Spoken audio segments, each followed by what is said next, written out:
শীতের কুয়াশা ভরা সকালেই সবাইকে অনেক অনেক স্বাগত জানাই। গুড মর্নিং সবাই, আমি লিপি আর তোমরা দেখছো এলএস বেঙ্গলি ব্লগ। আজ মঙ্গলবার, জানুয়ারির 9 তারিখ। তো আশা করি তোমরা সবাই ভালো আছো ঠান্ডাতে। আমরাও বেশ ভালো আছি, জমে যায়নি এখনও। 2-4 দিন ধরে কিন্তু বেশ শীত পড়ছে, কি বলো? তবে শীতকালে শীত পড়বে সেটাই স্বাভাবিক। এই যদি শীত না পড়তো তাহলে কিন্তু আমরা দুঃখ করতাম। দেখো, শীত চলে গেল, পৌষ মাস চলে গেল, শীত পড়ছে না।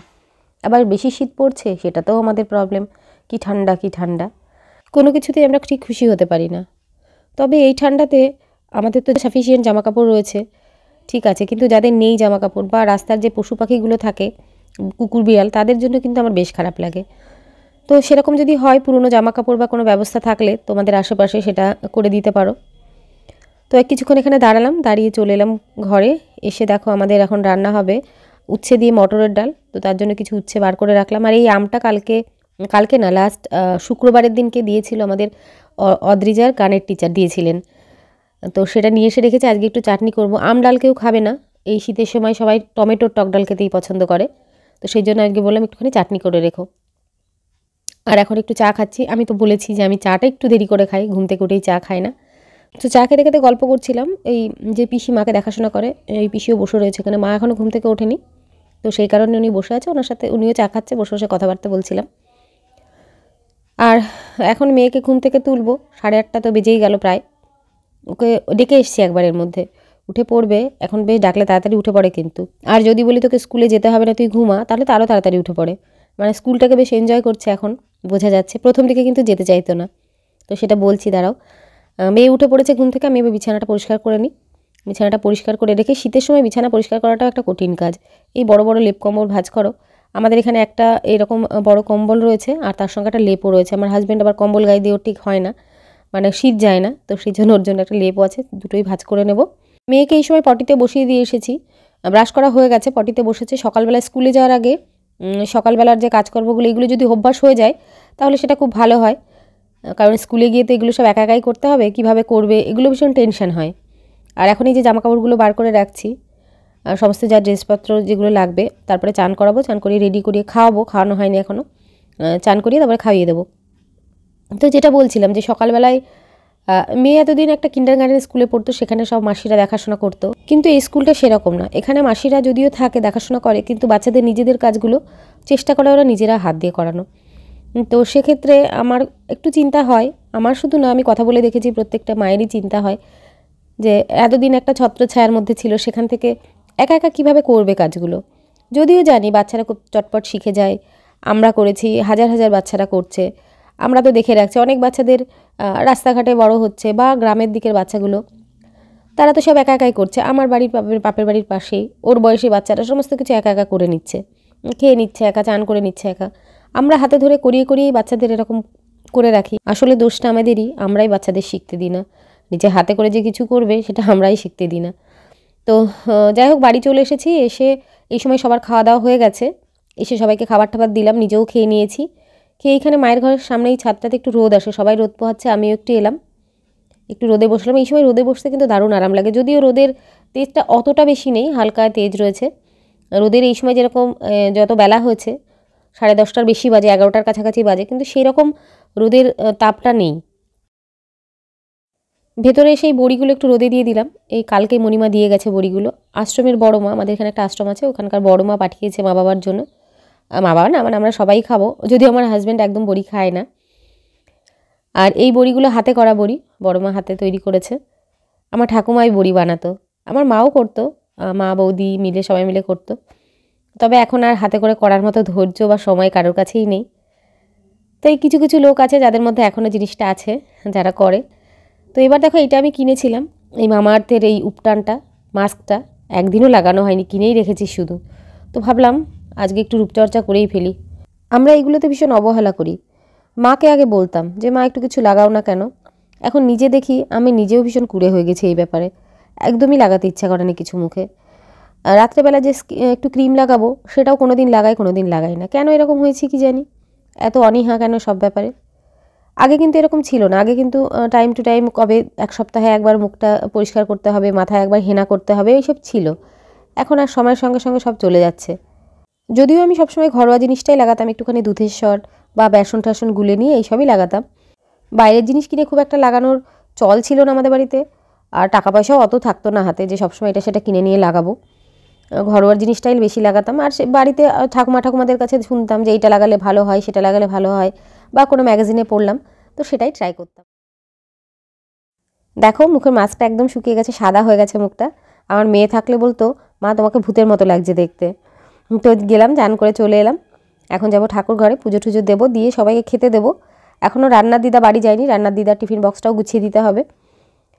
দিদা রান্না বান্না করে সমস্ত কিছু রেখে দেয়, তারপর আমি তো বললাম তোমাদের সমস্ত সবার খাবারটা বেড়ে রাখি জায়গা মতো, আর দিদার খাবারটাও দিয়ে দিই।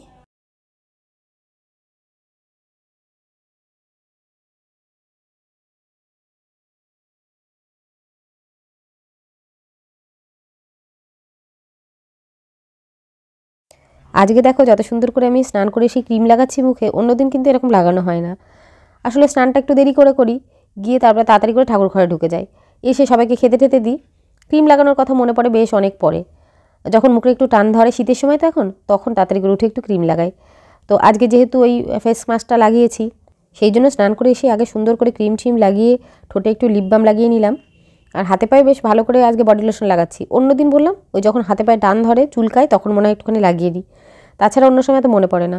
তো চলেই যাচ্ছিলাম, হঠাৎ মনে পড়লো যা আমার আসল জিনিসটাই তো পরা হয়নি, চশমাটাই তো পরিনি। তো চললাম চশমা পরে ঠাকুর ঘরে পুজো দিতে।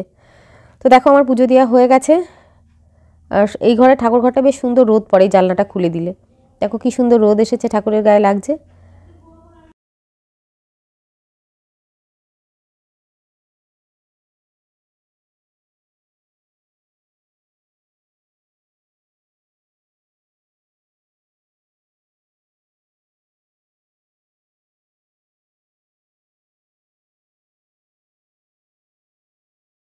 এখন প্রায় 1:30টার কাছাকাছি বাজে, মা চলে এসেছে খেতে। কয়েকদিন ধরে মায়ের শরীরটা একটু খারাপ যাচ্ছে, তোমাদের আমি বলেছিলাম আগের ভিডিওতে, হাঁটতে একটু সমস্যা হচ্ছে, তো সেই জন্য ধরে ধরে নিয়ে আসছে, না হলে তো মা একা একাই হেঁটে হেঁটে আসছিল, মা ভাত বেড়েও খাচ্ছিল। আসলে শরীরটা মায়ের একটু দুর্বল হয়ে গেছিলো, কয়েকদিন একটু জার্নি হয়েছে, ওই দুর্গাপুরে গেছিলো, তারপরে এসে ডায়ালিসিস করতে যাওয়া, তো সেই কারণে একটু উইক ফিল করছিল। তো সেই জন্য এটা হচ্ছিল। যাই হোক, আবার আশা করা যায় ঠিক হয়ে যাবে। ডাক্তারের সঙ্গে কথা বলা হয়েছে, যেগুলো যেগুলো করতে বলা হয়েছে, যা যা ওষুধ দিতে বলা হয়েছে সেগুলো সবই দেওয়া হচ্ছে, আগের থেকে বেশ খানিকটা ভালো আছে। তো খাবারটা দিয়ে দিলাম, দিদাও ওখানে বসে আছে, দিদাকেও দিতে হবে। অন্যদিন আমি স্নান করার আগে দিদার খাবারটা আবার গুছিয়ে দিয়ে তারপরে যাই। আজকে মেয়েকে আনতে যাব, 3টের মধ্যে আমাকে বেরোতে হবে, খাওয়া দাওয়া কমপ্লিট করতে হবে সবার, সেই কারণে স্নান করে পুজো টুজো দিয়ে নিলাম। আর এখানে দেখো বড়িগুলো শুকিয়ে গেছে, এবার তুলে দেবো এইগুলো, কারণ একটু পরে সবাই যে যার মতো খেয়ে খেয়ে ঘরে চলে যাবে, আর এখানে পাখিগুলো এসে না হলে বড়িগুলো সব টেনে টেনে নিয়ে যাবে। রোদ এখানে থাকবে আরও কিছুক্ষণ যদিও। তো এখন মার খাওয়া হয়ে গেছে, এবার আমরা খাওয়া দাওয়া করব। বাবাকে দিয়ে নেবো আগে, তারপরে একে একে আমি আর ওই পিসি খাবো। এখন পিসি মার কাছে বসে আছে, বাবাকে দিয়ে নেব, তারপরে বাবা গিয়ে বসবে, তারপরে আবার আমরা দুজনা খেয়ে নেব। আমার হাজব্যান্ড সকাল সকাল খেয়ে বেরিয়ে গেছে, ও আর দুপুরবেলায় আসবে না, একবারে সন্ধ্যাবেলায় আসবে, মানে একটু দূরেই গেছে কাজের জন্যে। তো এবার আমরা খাওয়া দাওয়া করে নিয়ে অলরেডি 3টের কাছাকাছি বাজে, বাবা খেয়ে নেবে, তারপর আবার যাবো মেয়েকে আনতে। সবসময় একটা টেনশন কাজ করে, মেয়েকে স্কুলে দিয়েছি অনেকটা সময়ের জন্যে, ভেতরে ভেতরে একটা টেনশন ঠিকঠাক আছে তো, যেহেতু একদমই নতুন ভর্তি হয়েছে স্কুলটাতে। প্রথম যখন ওকে স্কুলে দিলাম তখন এই টেনশনটা কাজ করতো। প্রথম কিছুদিন তো অনলাইন ক্লাস করেছে, তখন তো একরকম গেল। যখন থেকে স্কুলে গেল, অফলাইন ক্লাস শুরু হলো, তখন স্কুলে দিয়ে এসে 1-1.5 ঘন্টার স্কুল হতো, তখনও কিন্তু এরকম টেনশনই হতো। তারপর আস্তে আস্তে তো ঠিক হয়ে গেল, এবারও ঠিক হয়ে যাবে আমি জানি, তবু চিন্তা তো হয়ই না। তো দেখো আমাদের আজকে রান্না হয়েছে কি, রান্না হয়েছে মেথির শাক, আর এখানে রয়েছে বরবটি আলু ভাজা, মটরের ডাল উচ্ছে দিয়ে, আলু বেগুন দিয়ে পোনা মাছ, আর এখানে রয়েছে টক, ওই যে আমের টকটা হয়েছে বললাম। তো ভাতটা বেড়ে নিলাম, বেড়ে এবার বাবাকে যাবো ডাকতে, বাবা ওই ছাদে বসে রোদ পোয়াচ্ছে, বাবাকে ডেকে নিয়ে আসি, তারপরে বাবা এখানে খেতে বসবে। আর আমার ঘরে টুকিটাকি কাজ রয়েছে, সেগুলো একটু গোছাবো, মানে ঘরটা এলোমেলো হয়ে রয়েছে, কিছু জামা কাপড় কাচা ছিল আগের দিনে, সেগুলো ছাদে মেলা ছিল, এনে সেগুলো সব খাটের উপর ছড়িয়ে রেখেছি, সেগুলো একটু ভাঁজ করব। খাওয়া দাওয়া করে রেডি হয়ে গেছি, মেয়েকে আনতে যাব। 3টে বাজে যদিও দেখাচ্ছে এই ঘড়িতে, কিন্তু আসলে 3টে বাজে না, এই ঘড়িটা একটু ফাস্ট আছে, তো সেই জন্য একটুখানি ভিডিও করে নিলাম। এ দেখো বেরিয়ে পড়েছে, অঙ্কুর চলে এসেছে। আজকে যেহেতু ওর বাবা বাড়িতে নেই, অঙ্কুরের সঙ্গেই যাব। বেশিরভাগ দিন অঙ্কুরের সঙ্গে আনতে যাওয়া হয় বা মেয়েকে স্কুলে দিতে যাওয়া হয় অঙ্কুরকে নিয়েই, কারণ এদিক থেকে হাই রোড দিয়ে টোটো পাওয়া একটু অসুবিধা।